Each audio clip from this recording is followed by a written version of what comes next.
Carlos, boa tarde, sempre à disposição para estar nos atendendo, tudo bem? Tudo bem, querido. Boa tarde a todos, boa tarde você que está em casa aí, boa tarde vocês que estão aqui trabalhando, né, eles, o pessoal aí do estúdio. É sempre um prazer imenso estar aqui conversando com vocês, né, e viemos aqui tirar algumas dúvidas sobre aquela situação que aconteceu essa semana aí de uma postagem de um município com relação ao atraso na entrega de macas e até mesmo questionamentos na admissão de pacientes regulados na maternidade Frei Justo Ventura. Carlos, eu sempre comento ao pessoal que quando o assunto é o tema, né, são questões positivas, você está aqui com a gente para estar trazendo as novidades. Quando é ruim também, quando é problemas, né, você também está aqui. Então, antes de mais nada, agradecer e que isso seja exemplo, né, para outras instituições também, ou seja, Prefeitura, Câmara de Vereadores, hospitais, para que apareçam, né, o chapadeiro precisa ser ouvido.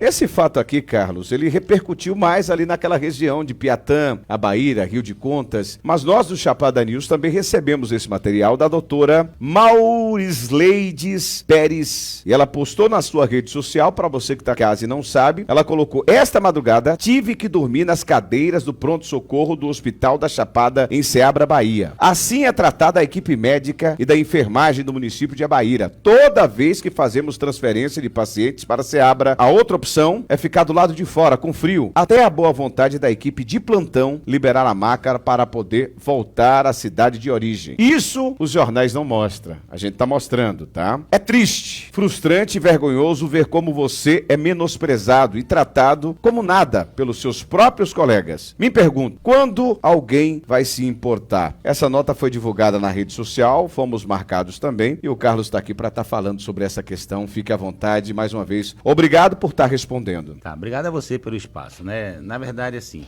o que é que acontece? A paciente chegou na madrugada, entrou na maca, nós estávamos com 7 pacientes na sala vermelha. Lembrando que nós temos apenas 2 leitos contratados de sala vermelha pela CESAB, ou seja, nós tínhamos 5 pacientes a mais, tá? E precisaríamos de pegar esse paciente e colocar ele em algum lugar. A gente ia colocar esse paciente aonde? A priori, eu não poderia ter devolvido a maca para ela voltar para casa, porque o médico, o cirurgião, precisa de analisar a paciente. E se esse paciente, o médico entendesse que não era uma cirurgia de emergência? E se ele entendesse que essa cirurgia que o paciente fez fosse uma cirurgia ambulatorial? Então eu não posso devolver a maca para a doutora voltar para casa sem que o médico primeiro analise o paciente e chega a determinadas condições de conduta. Então foi isso que foi feito. Além disso, eu preciso também de montar um outro leito, porque se eu tenho 2 leitos contratados de sala vermelha, o paciente vem vaga zero para a unidade, para gerar, já seria o 8º nesse caso. Então eu preciso também de um tempo para montar um leito. E eu vou deixar esse paciente aonde? Até eu montar um leito, até que o médico venha atender. O médico não veio atender de forma rápida, porque ele estava fazendo procedimento. Ele não estava parado. Agora, Nélis, o que a gente precisa realmente de ter um discernimento e de ter clareza é que nós estamos num período político e que tudo agora vai virar notícia. Nem que seja uma situação dessa, porque você vê que a doutora ela não reclamou que o paciente não foi admitido. Ela reclamou apenas na demora da entrega da maca. Como que eu vou devolver uma maca se o médico ainda não olhou e se eu preciso de montar um leito na sala vermelha para adequar o paciente? Então são essas condições que eu preciso que a sociedade tenha muita clareza nesse período eleitoral, principalmente, onde as pessoas gostam, né, de gerar notícias, sejam elas verdadeiras ou não, para poder estar com os holofotes em cima. Então é importante você que está em casa, que é cidadão, de ter esse tipo de clareza, que nessa época tudo pode acontecer, entendeu? Inclusive situações que são corriqueiras. Ela falou, sempre é assim. Pô, doutora, me desculpe, vai ser assim até que o médico atenda seu paciente, não tem uma outra forma. Eu não posso liberar a senhora, nem qualquer um outro médico, sem que o meu médico olhe e dê o diagnóstico daquele paciente. E se o médico entender que a cirurgia é letiva, como eu falei anteriormente, o paciente vai ficar lá internado de forma desnecessária? Entendeu? Então são situações que precisam ser vistas. Mas o paciente foi de vaga zero, mas eu preciso da opinião do meu médico. O médico plantonista, o cirurgião que está na unidade, ele precisa de opinar com relação à conduta que será adotada com relação a esse paciente. Carlos, explica pra gente, claro que o profissional de saúde está entendendo tudo aqui, eu também entendi como funciona, mas para o pessoal que está em casa, para compreender. Qualquer um que chega, ele é obrigado a aguardar a liberação da maca e para a maca sair tem que ter a liberação do paciente. Como é que é esse procedimento geral? Só para a gente entender. E mais um ponto também, e para os profissionais que estão lá aguardando, né? Eles têm algum quarto, algum ponto, algum local para ficar, só para a gente entender como é que funciona. O paciente chega na unidade, ele vem, se veio com a médica, muito provavelmente, nesse caso específico, foi vaga zero. Então se veio com o médico, é vaga zero. É urgência, quando vai vaga zero é porque precisa ser atendido. Pela Central Estadual de Regulação como vaga zero. Esse paciente adentra na na unidade e eu preciso que um médico nosso olhe esse paciente e chegue às conclusões dele. Se realmente é um paciente de vaga zero, se precisa de fazer uma cirurgia de urgência, nesse caso específico foi necessário, foi feito. Tá? Mas eu não posso liberar a maca para que a ambulância volte sem que meu médico olhe o paciente. Ele precisa de olhar. Porque o paciente ele precisa ser retirado da maca. Para você que está acompanhando a gente em casa. A partir do momento que o paciente sai da maca, ele pertence ao hospital, é de responsabilidade do hospital, é isso? Ele é admitido pelo hospital. Ele é admitido.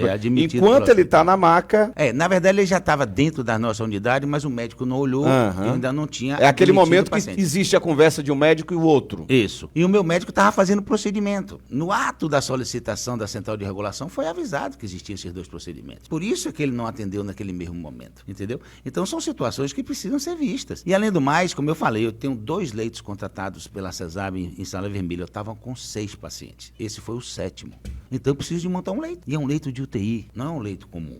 Eu preciso de colocar os equipamentos necessários, eu preciso de colocar esses equipamentos à disposição do paciente. Isso leva um tempo. Eu não tenho como fazer isso de forma rápida.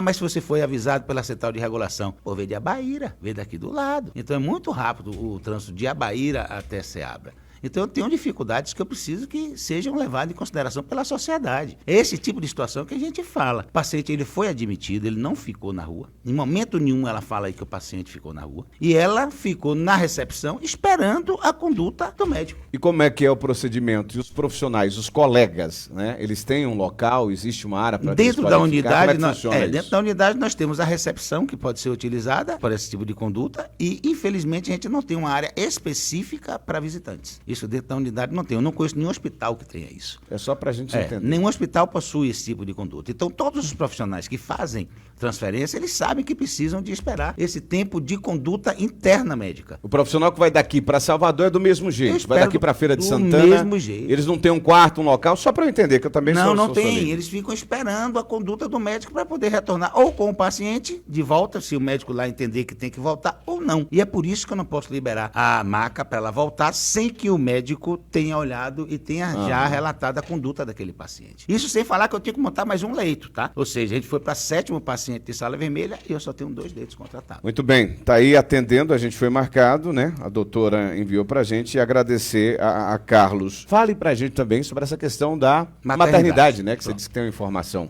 A mesma doutora, ela questionou aí que ela vai na maternidade e que leva muito tempo para ser admitido lá. Lembrando que nossa maternidade é uma maternidade de alta complexidade, com 35 leitos.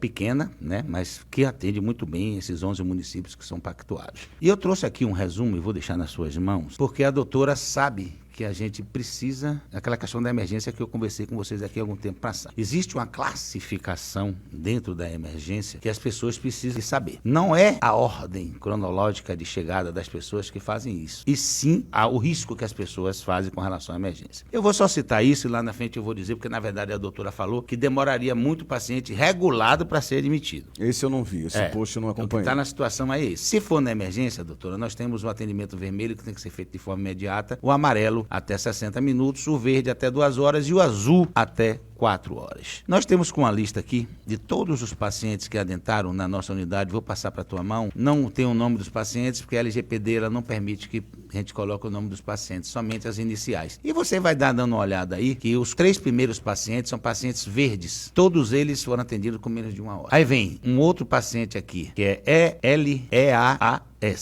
Esse paciente era verde e foi atendido com 1 hora e 27 minutos, ou seja, 27 minutos após o tempo normatizado. Se você for olhar aqui, a maioria deles foram todos atendidos de acordo com a classificação de risco, havendo apenas 2 discrepâncias, que foi no caso aí da EAAS, que houve um procedimento no centro cirúrgico às 14 horas e 38 minutos, então por isso que atrasou um pouco. O médico estava no centro cirúrgico, ele não pode sair do centro cirúrgico para admitir paciente, porque a paciente está lá sob os cuidados dele, né? Nós tivemos também uma outra paciente JDS, que passou também 1 hora e 8 minutos, mas que nós tivemos também procedimento no centro cirúrgico às 19h53 e às 20h16. Por isso nós tivemos 1 hora e 8 minutos acima. E os demais, você pode notar aí, Neres, que todos estão praticamente enquadrados dentro da classificação. Aí vem a pergunta para a doutora: aonde está o excesso de tempo na admissão desses pacientes? Eu tenho estatísticas aqui para mostrar. Eu não estou apenas falando, eu estou mostrando o que tem no nosso sistema. E pode ser, qualquer pessoa pode ir lá olhar. Se entender que eu não estou falando a verdade, que pode ser que alguém entenda que eu não esteja falando, eu estou disponibilizando as pessoas para poder virem olhar. Eu não tenho nenhum problema com isso. Mais uma vez eu venho dizer, vamos tomar cuidado nesse período. É um período de eleição municipal onde tudo pode virar notícia, seja ela verdadeira ou não. Muito bem. Carlos, muito obrigado e até uma próxima oportunidade. Eu que te agradeço, tá? E mais uma vez fico sempre à disposição para quaisquer tipo de situações, sejam elas positivas ou negativas, porque eu entendo que isso é uma obrigação de um gestor estar aqui, sempre botar a cara para bater e sempre estar olhando no olho das pessoas, tá? A gente pode errar, todo ser humano ele pode errar, mas você pode ter certeza que nosso intuito é de acertar sempre.